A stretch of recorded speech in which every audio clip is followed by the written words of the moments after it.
마태복음 6장 12절 말씀 우리 천천히 한번 읽어보겠습니다. 우리가 우리에게 죄 지은 자를 사하여 준 것 같이 우리 죄를 사하여 주시옵고. 아멘. 살아계신 하나님의 말씀입니다.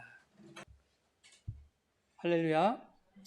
하나님 아버지와 예수 그리스도로부터 오는 은혜와 평강이 이 시간 여러분 가운데 함께 하시기를 예수님의 이름으로 축원합니다. 아멘. 오늘은 우리 죄를 사하여 주시고 라는 제목으로 말씀의 은혜를 나누겠습니다. 우리는 지난 시간에 오늘 우리에게 일용할 양식을 주소서라는 그 기도의 의미를 살펴봤습니다. 일용할 양식이라는 것은 성도가 오늘을 살아갈, 그리고 내일의 안식인 영원한 천국을 위한 하늘에서 내려온 살아있는 생명, 말씀이라고 했죠. 그 살아있는 양식이 누구라고 했습니까? 예수 그리스도가 바로 일용할 양식을 상징하는, 일용할 양식이 상징하는 분이었다 하는 것을 우리가 살펴봤습니다. 주기도문은 7개의 청원으로 구성된 기도문입니다. 그런데 전반부 3가지 기도와 후반부 3가지 기도문 사이에 일용할 양식을 주십시오라는 기도가 삽입되어 있죠. 한가운데. 이것은 주님의 어떠한 의도를 설명하시려는 복음서 저자의 문학적 기지입니다. 주님이 제자들에게 기도를 가르치신 것은 너희들 기도할 때 외식하는 자들처럼 해서는 안 돼. 그리고 이방인들과 같이 중언부언해서 안 된다 라고 말씀하시면서 그러니 너희는 이렇게 기도해라 라고 가르쳐 주시는 것이 주기도문의 시작이었습니다. 그런데 마태복음 6장 그 마지막 단락에서 주님은 다시 이렇게 말씀하세요. 너희는 무엇을 먹을까 마실까 입을까 염려하지 말아라. 그런 것들은 다 이방인들이 구하는 것이다. 너희가 구하지 않아도 아버지께서는 이 모든 것이 너희에게 있어야 할 줄을 다 아신다. 즉 이방인처럼 기도하지 말라라는 것을 반복해서 또 강조하십니다.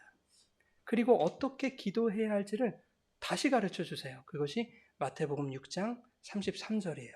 우리 같이 한번 읽어볼까요? 마태복음 6장 33절. 제가 읽겠습니다. 그런즉 너희는 먼저 그의 나라와 그의 의를 구하라. 그리하면 이 모든 것을 너희에게 더하시리라. 하나님의 나라와 하나님의 의를 구하는 것이 바로 주기도문의 핵심이자 결론이라는 것을 산상순 6장 마지막에 이렇게 결론 짓고 계시는 거예요. 그러므로 주기도문 전반부의 3가지 청원, 뭐가 있습니까? 이름이 거룩히 여김을 받으시고 나라가 임하시고 뜻이 이루어지는 이 기도는 무엇을 위한 기도예요? 하나님의 나라에 대한 기도였던 거죠. 그리고 우리 죄를 사해 주시고 시험에 들게 하지 마시고 악에서 구하시옵소서. 이 기도는 뭐가 되겠어요? 하나님의 의를 구하는 기도예요. 하나님의 의가 그렇게 우리 안에서 이루어지기를 원합니다. 라는 기도예요. 그렇게 전반부와 후반부 사이에 오늘 우리에게 일용할 양식을 주소서라는 기도가 들어있다라는 겁니다. 이러한 당시의 문학기법의 문장 배치는 샌드위치처럼 한가운데 삽입된 문장을 전체를 해석하는 열쇠로 사용하려는 의도를 가지고 있는 거예요. 그러니까 일용할 양식을 주시고 라고 하는 이 말씀이 주기도문 전체를 풀어가는 키가 된다는 거예요. 자, 전반부의 3가지 청원이었던 하나님 나라가 임하게 되면 우리에게 무엇이 주어질까요? 일용할 양식이 주어지는 거겠죠? 하나님의 나라가 임하면 일용할 양식이 주어져요. 우리가 그 일용할 양식을 먹음으로 인해서 후반부에 그 죄사함과 시험에 들지 않는 것과 악에서 건짐받게 되는 바로 하나님의 의가 이루어지는 그것을 설명하고 있는 것이 바로 주기도문이다 하는 거죠. 오늘부터는 그의 나라와 그의 의 중에서 후반부인 하나님의 의와 관련된 기도가 이제 시작됩니다. 자, 오늘 본문을 다시 한번 읽어볼까요? 나와 있나요? 오늘 본문 12절 시작. 우리가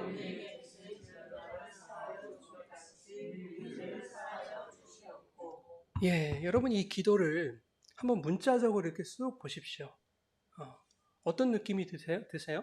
우리가 다른 사람을 용서해 줘야만 하나님도 우리를 용서해 주신다는 것으로 그렇게 읽히지 않습니까? 예, 우리에게 죄 지은 자를 사하여 준 것 같이 하나님도 용서해 주세요. 이런 뜻이잖아요.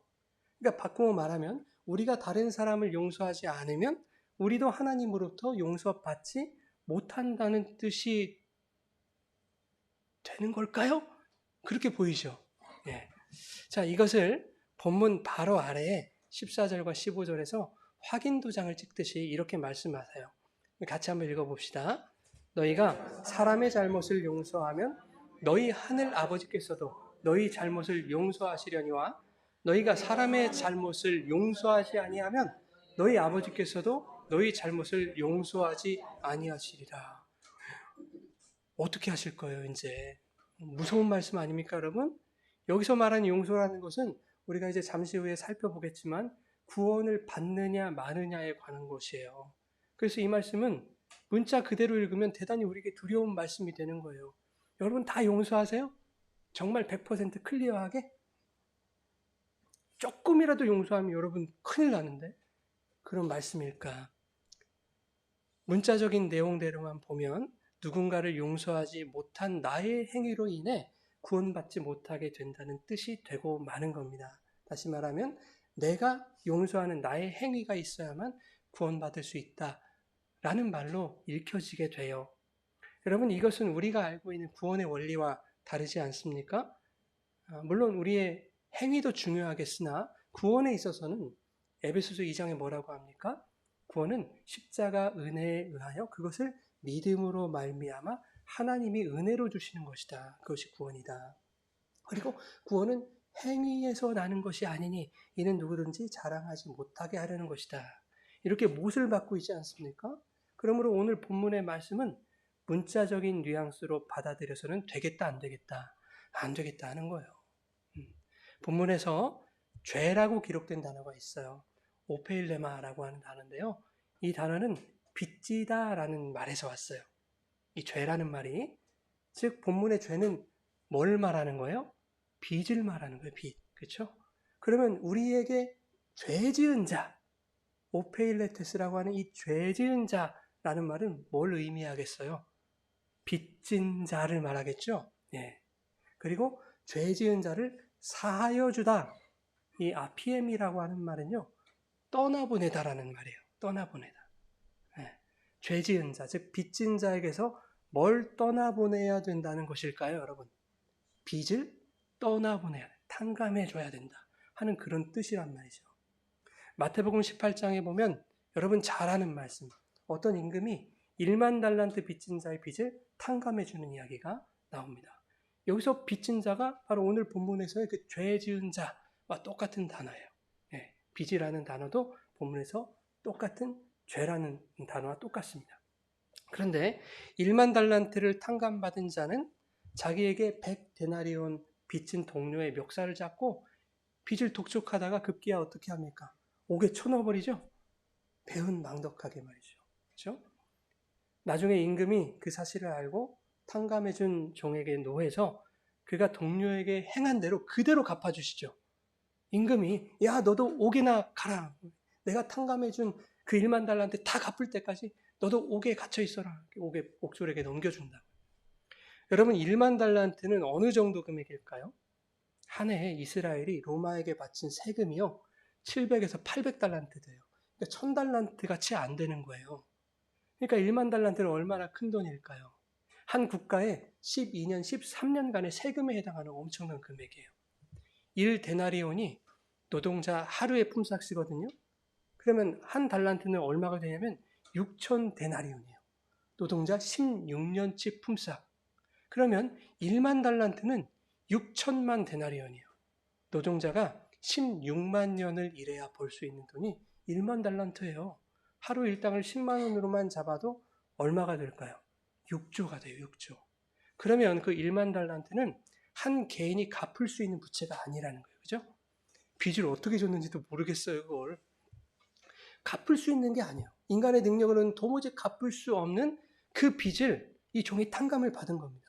인간의 능력으로 갚을 수 없는 그 빚을 갚을 때까지 너 옥에 갇혀 있어라 라는 것은 무슨 말일까요? 그러면 영원히 그 옥에서 나오지 못하게 된다는 걸 뜻하는 거예요. 그러면 그 옥은 어디예요? 지옥입니다. 지옥. 자, 그러면 1만 달란트, 인간이 갚을 수 없는 그 빚이라는 것은 도대체 뭘까요? 그것이 바로 우리의 죄더라 하는 거예요. 죄. 1만 달란트를 탕감받았다는 것은 인간이 그 무엇으로 해결할 수 없는 죄를 용서받았다 하는 것을 의미합니다. 1만 달란트 탕감받은 것은 임금님의 은혜로 우리에게 구원이 주어졌다 하는 이야기예요. 그런데 그 은혜로 말미암아 자기 힘으로 갚을 수 없는 그 죄를 용서받은 자가 자기에게 100데나리온 빚진 자를, 다시 말해서 자기에게 잘못한 사람을 용서하지 못한 거예요. 그죠? 그것에 대해서 마태복음 18장 35절에 이렇게 말씀합니다. 우리 같이 한번 읽겠습니다. 너희가 각각 마음으로부터 형제를 용서하지 않으면 나의 하늘 아버지께서도 너희에게 이와 같이 하시겠대요. 이 말씀이 여러분 어떻게 보이세요? 내가 다른 사람을 용서하지 않으면 나에게 허락된 용서도 취소된다. 내가 어떻게 하느냐에 따라 죄사함과 구원이 달려있다 라는 것으로 문자적으로만 보면 그렇게 읽혀진다고요. 임금이 행동으로 보여주지 않았습니까? 야, 나는 많이 탕감해줬는데 너는 조금도 탕감해주지 않았더라. 그러니 나도 너를 탕감해준 그것을 무효로 하고 네가 동료에게 행한 그대로 나도 너에게 행할게. 이렇게 임금이 행한 거 아닙니까? 문자적으로만 보면 그렇게 읽힌다고요, 이것이. 그래서 많은 사람들이 이런 구절들을 볼 때마다 두려움에 떨어요, 두려움에. 야, 나 어떻게 해야 되냐, 구원 못 받으면. 나는 아직 용서하지 못한 사람이 많은데 나 어떻게 해야 되지? 이렇게 두려움에 떠는 사람이 많습니다. 그런데 이렇게 염려하는 사람들은 그나마 양심이라도 있는 사람들이에요. 문자적으로 읽으면서도 염려를 안 하는 사람들이 얼마나 많은지 몰라요. 그들은 그냥 아무 생각도 없이 교회만 왔다 갔다 하는 그런 사람입니다. 이게 도대체 무슨 말씀인지 관심조차 없는 사람들. 교회에 도장이라도 찍어놔야 내 신상에 문제가 생기지 않을 것 같아서 다니는 사람들. 그런 사람들이 너무 많아요, 여러분. 그런가 하면 마치 자신은 다 용서하는 것처럼, 야, 나는 예수 믿고 변화됐어. 나는 그래도 새 사람 됐어. 착해졌어. 스스로 그렇게 주문을 외우고 있는 사람들도 이 교회 안에 태반입니다, 여러분. 그들은 스스로를 속이고 있는 거예요. 스스로에게 속고 있는 거예요. 잘 들으세요, 여러분. 여러분 100% 클린하게 용서할 수 있는 것은 인간의 실력에 달려있지 않아요. 그것은 오직 예수님의 십자가로만 가능한 거예요. 그게 십자가의 능력이에요. 그러면 우리는 이제 어떡합니까? 조금 전 말씀대로라면 그 용서, 그 탕감, 그 탕감이 안 되는 우리들을 하늘의 임금이신 하나님께서 영원한 감옥에 쳐놓으실 거 아닙니까? 그 말씀대로라면. 우리는 완벽하게 용서가 안 되는 사람들이니까. 이런 식으로 성경을 우리가 읽는 것은요, 하나님을 오해하고 있기 때문이에요. 하나님을 채권자로 오해하고 있기 때문에 그렇습니다.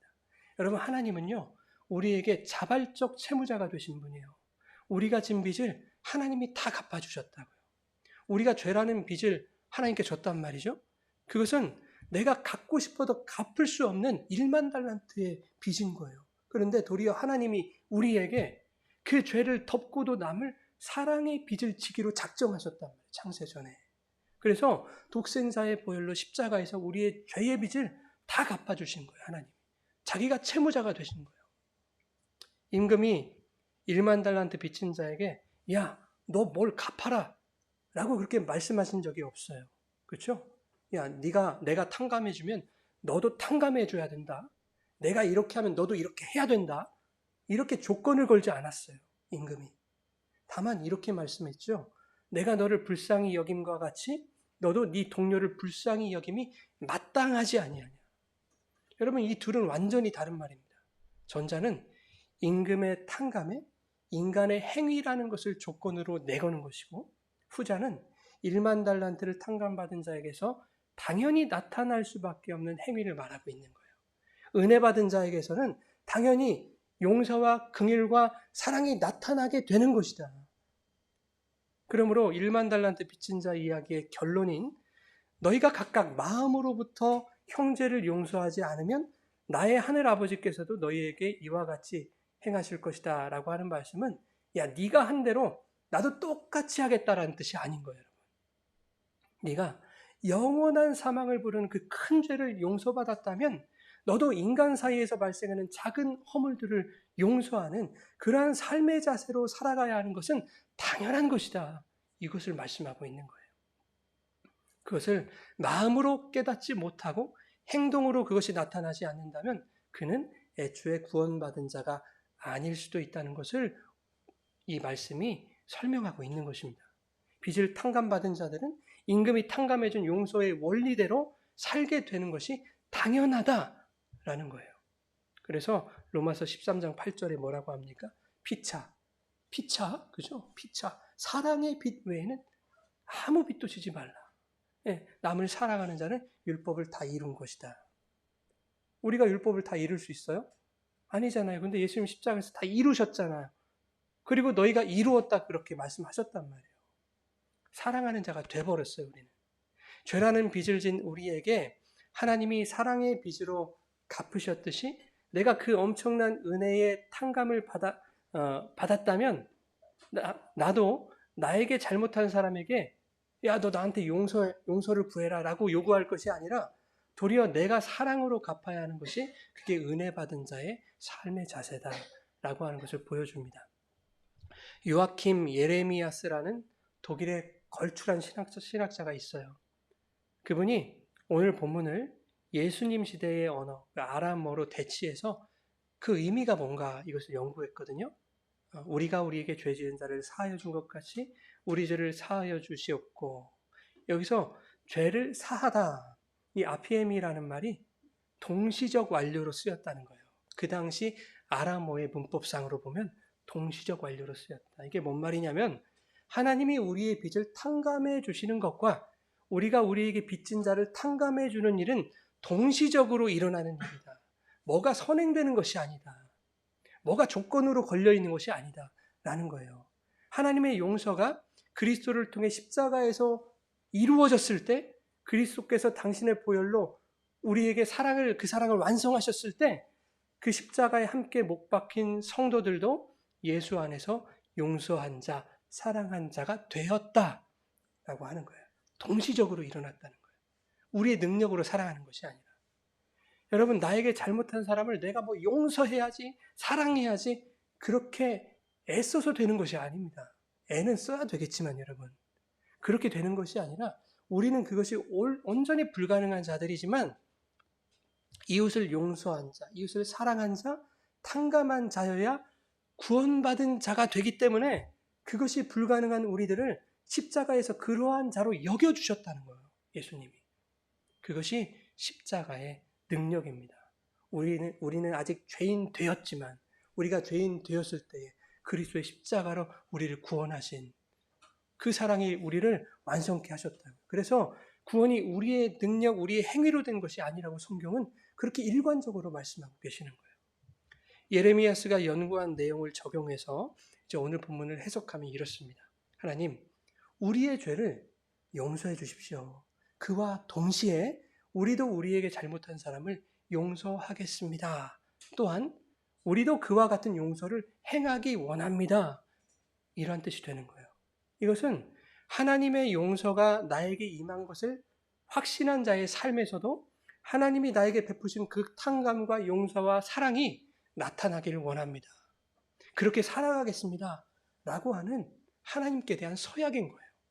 또한 그러한 삶을 살아가기를 바라고 애쓰는 나에게 하나님의 용서와 탕감이 임한 것을 내가 확신합니다.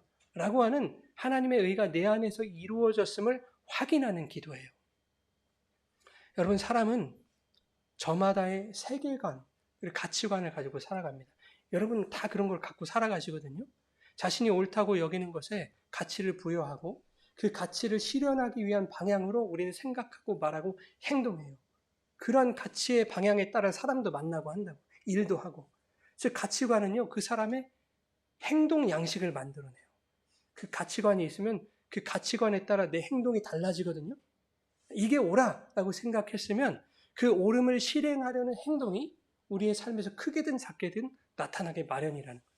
그런데 내가 옳다고 여기는 가치관이 말로만 끝나거나 그 가치와는 정반대의 행동 양식으로 살아가고 있다면 그 사람이 생각하는 그의 가치관은 허풍에 지나지 않은 거예요. 말만. 그죠? 그는 가식적이고 위선적인 삶을 살고 있는 거예요. 말만 번지르르하게 하면서. 성경이라는 진리가 우리에게 제시하는 하나님 나라의 가치가 우리의 행동 양식으로 표현되지 않는다는 것은 죄를 탕감받는 자는 자신에게 빚진 자를 탕감해 주는 것이 당연하다라고 하는 그 용서의 가치관 안에서 살아가는 것이 아니라 옥졸들에게 넘겨져서 영원한 지옥에서 살아가고 있는 것과 같은 것이다 하는 거예요. 지난 금요일에 제 딸 친구 가족들 몇 가정이 있거든요. 이렇게 교제를 하는데 한 아버지가 저한테 같이 직장 생활하는 그 한 상사의 이야기를 어려움을 이렇게 토로를 하더라고요. 오랜 시간 얘기를 나누는 가운데 그 사람의 불의하고 무례하고 또 어처구니 없는 그 상사의 잘못을 계속 이렇게 말하면서 이렇게 고충을 털어놓다가 마지막에 어렵게 저에게 이런 말씀을 하셨어요. 뭐라고 하시냐면 그런데 그 사람이요 교회를 다니는데요 재정을 담당하는 장로예요.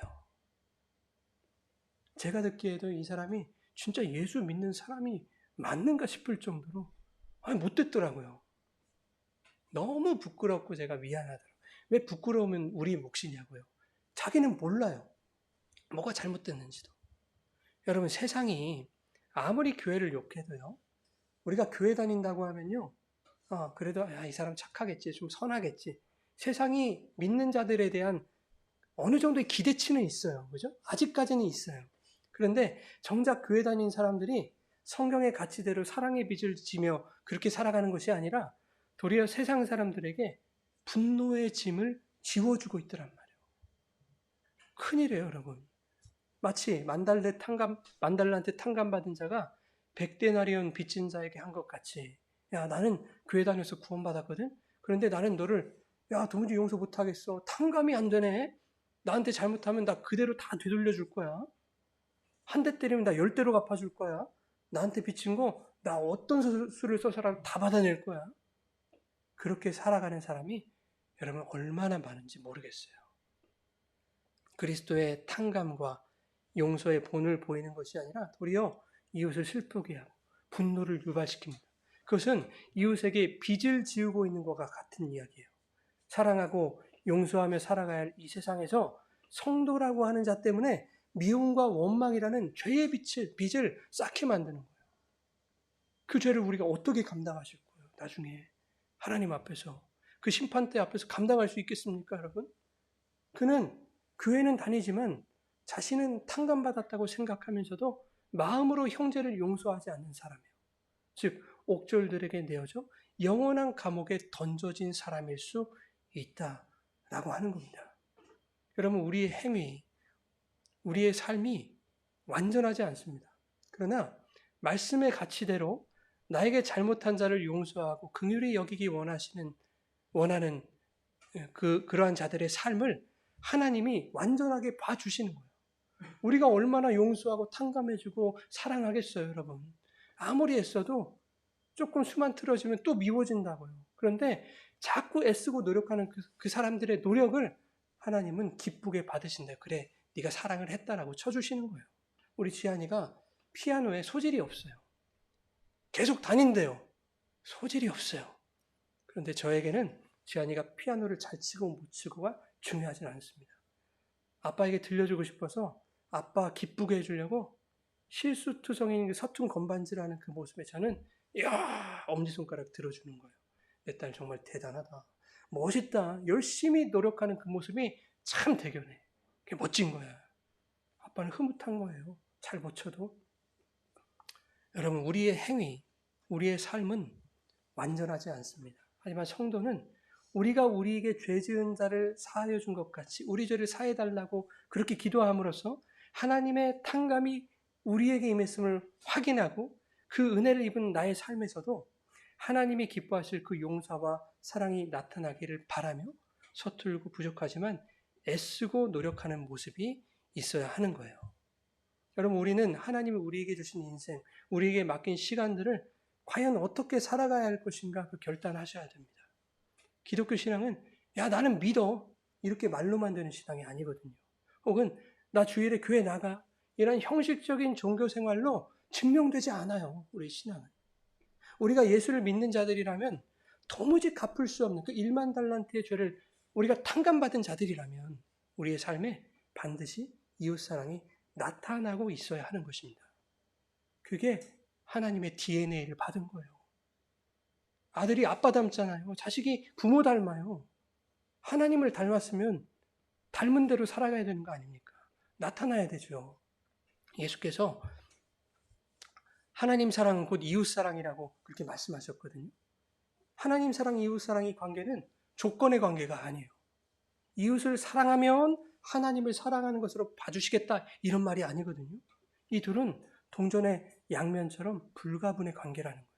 하나님을 사랑하면 우리의 삶에서 이웃 사랑과 용서는 당연히 나타나고 있어야 하는 것이다.